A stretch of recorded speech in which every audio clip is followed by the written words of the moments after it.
What?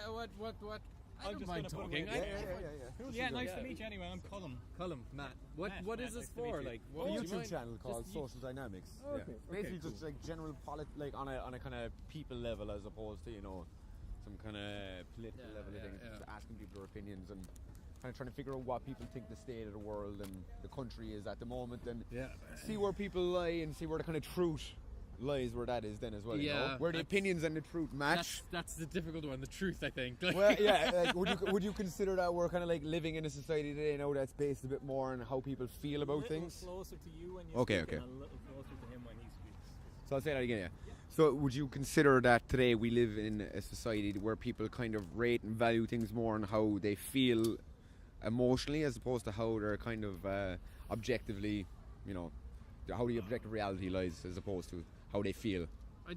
I don't think that's a new phenomenon. I think that's how we've been reacting to things for a century. I think we're emotional creatures. Yeah. So I don't think that's new. I think our Okay, could I ask that differently? Would you think so that the value of being more emotional has taken precedence over being an intellectual or someone who uses logic or critical thinking?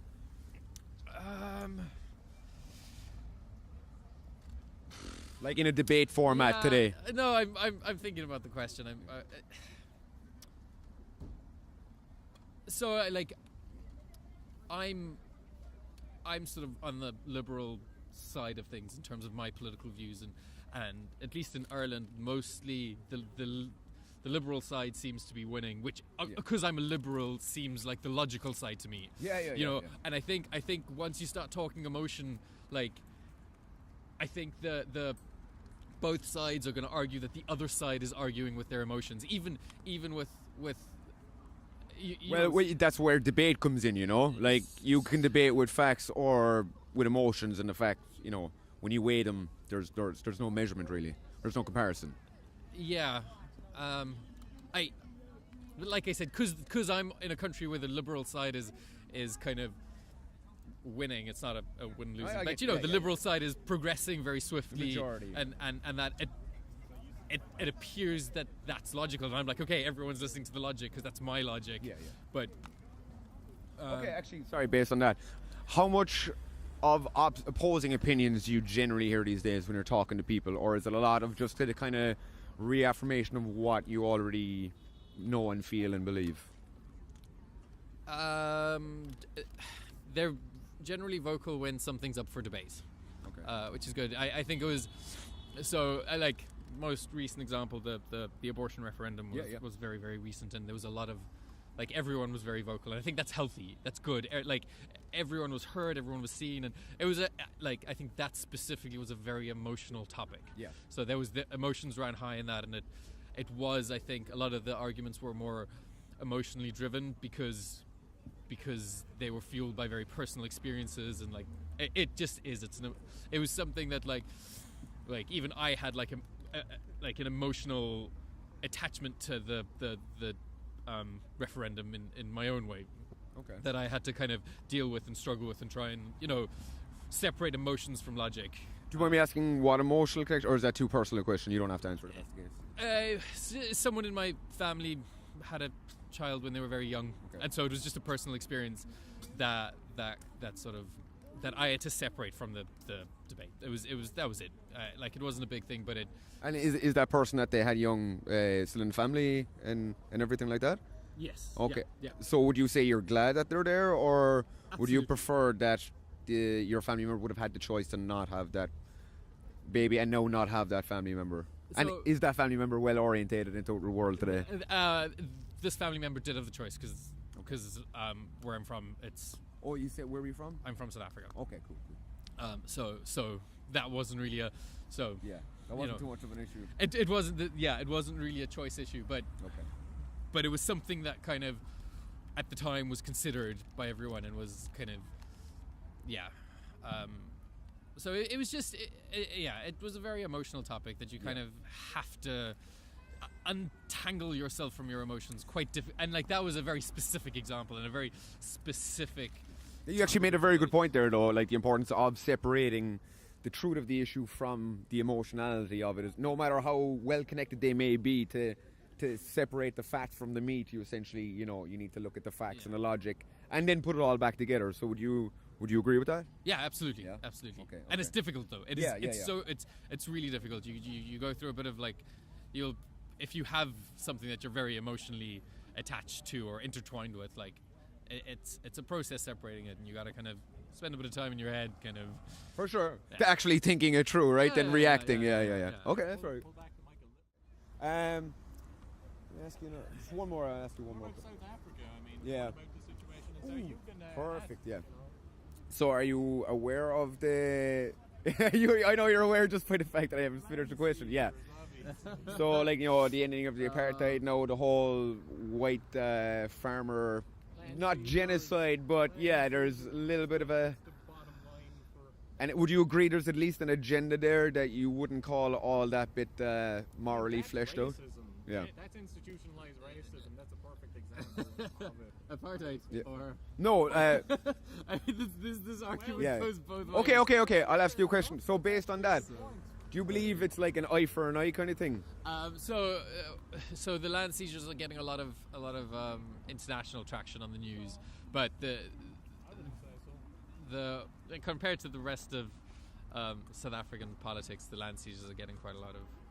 Have you seen reported on Sky News, BBC, ITV, Irish News? To be honest, I follow up on South African news. Like I have my own. Like I go to the South African news sources. So locally or I- nationally, but not internationally. I've had a lot of people in Ireland mention the land seizures to me more than any other South African. More alternative media people are finding out about it from. Yeah, but the reality is no one else like has spoken about any other, and like South Africa's been going through like a bit of a political roller coaster the last 5 years. It's been it's been absurd. tumultuous, The previous president Jacob Zuma was dragging the country through the mud, and there was incidents of like open intimidation in the State of the Nation. I think it was in 2017. Like it's sort of corruption. Like I think that they've worked out that he's embezzled about 700 million. I don't think it was rand. I think it was dollars from the South African economy in his 7-year tenure. I don't remember the currencies, so don't quote me on that or anything. But a lot of money. So this has come to light in the last 5 years, and nobody has spoken about the South African political situation.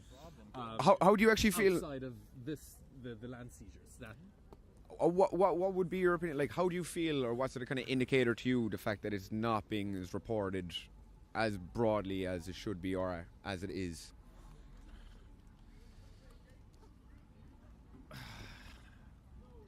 So,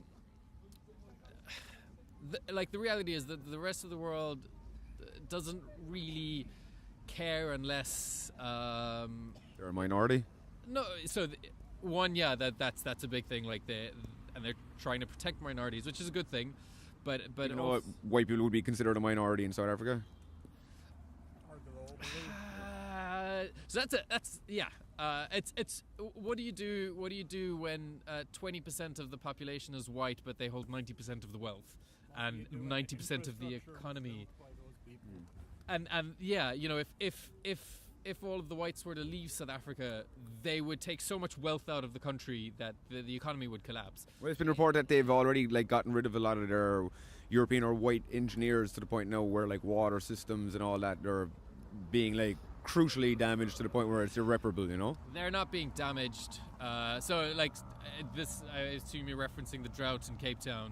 So the worst drought in, I think, but definitely the history of South Africa, one of the worst droughts in the world, on record. They were, at the worst of it, they were 2.5 months away from completely running out of water. Yeah. Something like that.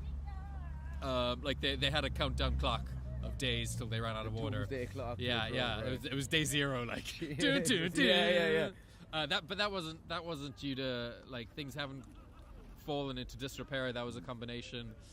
That was more situational, rather than. So bad weather patterns, actually caused by the El Nino phenomenon, had an effect on that, and it was that, and then a lack of. It wasn't maintenance on the water systems, but sort of Cape Town is one of the most promising cities to live in terms of like the crime rates are lower.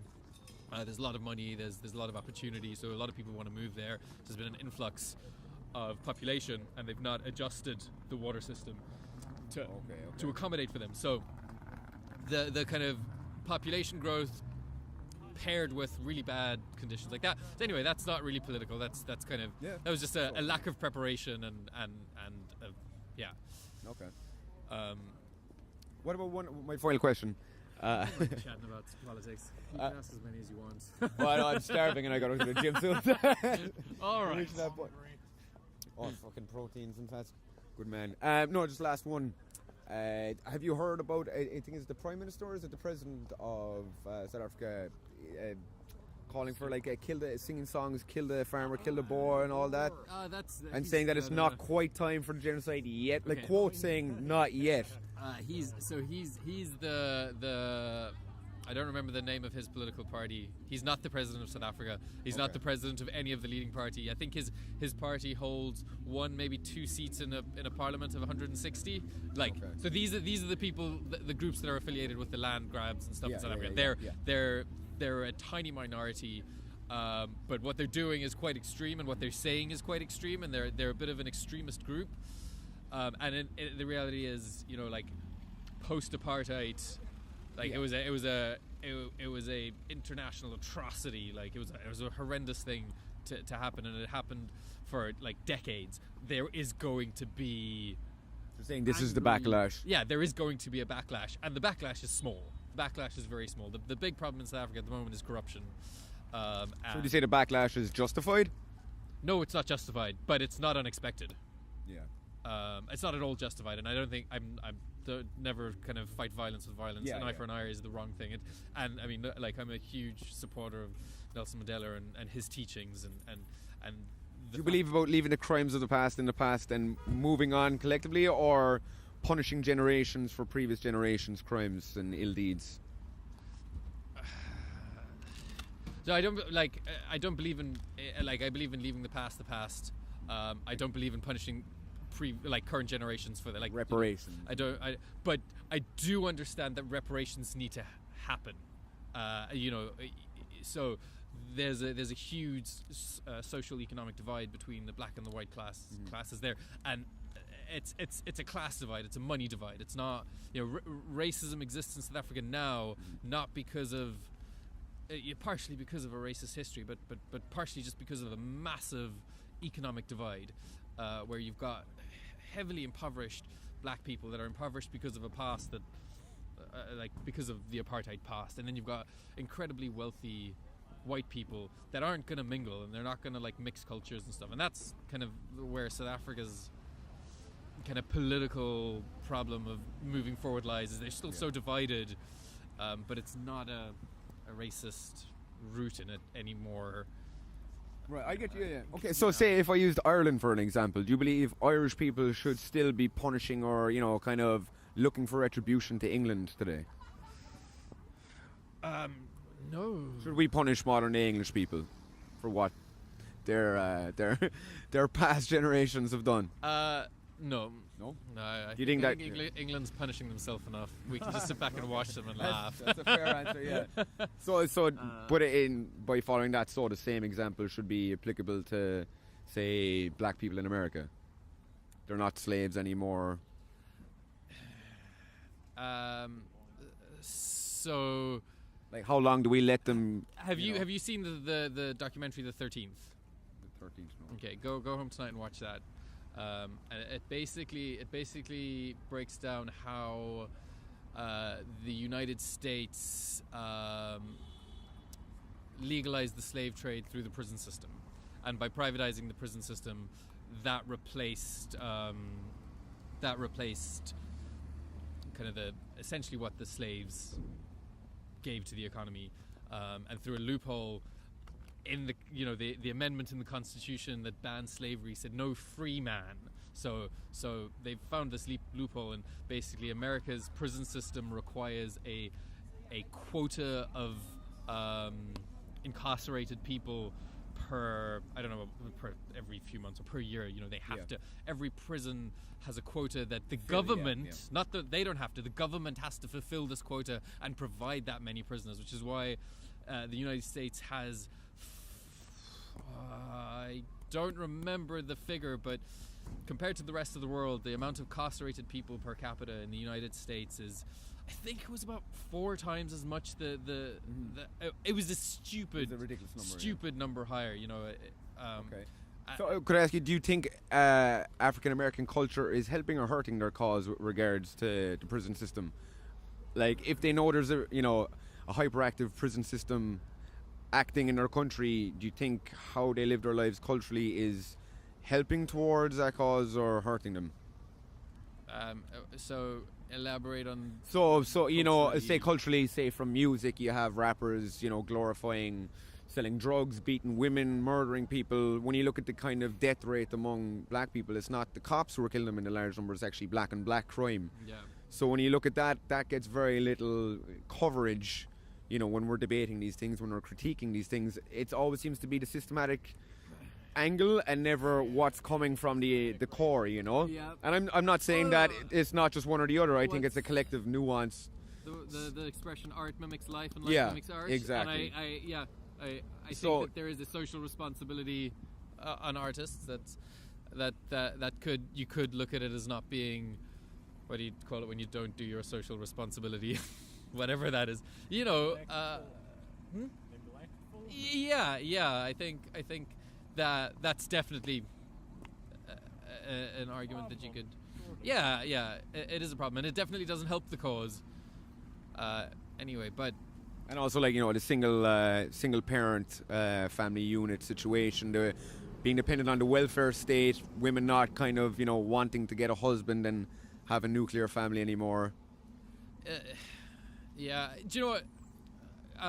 Go watch the 13th, because that addresses a lot of these issues in a very, very interesting light, and it comes, a lot of this comes back to this prison system where they're, you know, where the government is obliged to incarcerate these people, and you know, like there was an interview with was it Nixon who started the war on drugs? Was it? Yeah, I believe it was. Nixon and Reagan carried it on, right? Yeah, Reagan kind of. Like rebirth, just say no, but Nixon was playing like he really kicked off. Yeah. So this all started with illegalizing cannabis, and the reason they legalized cannabis was because it was a big part of African culture. It's been a part of African culture for hundreds of years. Jamaican culture, like all of that. It's Randolph first wanted a monopoly on the paper industry. Yeah, it would have cost too much to change. With business so interests that were conflicting, and he would have lost a lot of money because the hemp industry was just invented. Yeah. And that would have replaced tree pulp as the basis for paper, newspapers, textiles, all that. But like, there's an interview with Nixon where basically he's like, I know there's nothing wrong with it. I don't care. We just need to arrest people. Like, I don't know his exact words and stuff. Again, this is addressed in that documentary, which like, have you seen it? No, I'm gonna watch it. Yeah, definitely check it out, because it puts a lot of America into context. So being, you say, a liberal mind, would you have voted for Hillary? Do you know what I would have voted. And you can't say Bernie because Hillary fucked over Bernie, right? I know. It's like they're both the worst two candidates, I think. And I mean, like, can I ask you a different question? Voted against Trump. I Really? think. I think I would have. Okay, could I ask you a different question? But So also at the time, sorry, Finish just to go back to that. At the time, I would have had no doubt that Trump wouldn't win, and so I probably would have abstained from voting. Okay. You know, and I think that's what happened. What happened with because I don't agree with either of them. So I would have been like, you know what, I don't have a party kind of representing my interests. So that would be. It's also kind of, I think, why the American kind of voting system is a bit broken. Yeah. But yeah. Okay, that's fair enough. All right. Pretty much done. What was your name again? Matt. Matt. Cheers, man. What? No, you had another question, but then you forgot. Yeah. Matt, thank you very much for your time.